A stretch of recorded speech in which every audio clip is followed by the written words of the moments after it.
Hello, my name is Jarrett Wilson, and I'll be answering question 1. Prior to watching the videos, I've always felt that college athletes should be paid for their play and their name, image, and likeness, um, just based off of the absurd amount of money that these teams were making the universities, and they weren't seeing a penny of it, which was always, I thought, so unfair. I also think paying for NIL allows players to have a bigger and better personal brand, which will help with the lives of these athletes and make sure that they're properly compensated for their talents. After watching these videos, I think my main takeaway was Mr. Crowley, who was the representative of the NCAA. I really just think he makes generic rebuttals to back up the behavior of the NCAA, which really isn't surprising to me. Um, but what surprised me was, like, while noting, how times have changed and how rapid that these times are changing, he still stays true to the NCAA, and their undying and at the time unwavering support of amateurism. And I think Mr. Branch makes a really good point, actually, against that.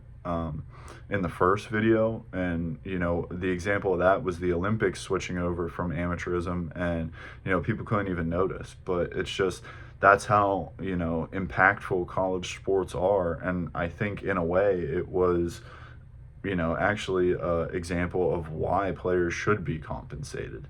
um, I also agree with Mr. Branch that the invention of the term student athlete was a way for the NCAA to avoid player lawsuits and compensation. I also like that he added and was very honest about the complexities of regulating player compensation, which is a little bit refreshing. Um, and I think that's important because we're really seeing that now. And I think we're in that era where, this legislation has passed and these athletes are being compensated. But now we're seeing how insanely difficult it is to regulate this, and how our college teams are now basically becoming, minor league programs for the pros, which, I mean, they always have been, but now it's just really out there in front for people to see. And we're starting to see these large Division I schools really become feeders for the pros, and then even these lower D1, and then you can get into the arguments about D2, D3, the transfer rules, even with like JUCO, and how their eligibility is being given back to them for them when they go and transfer into Division I to keep that eligibility.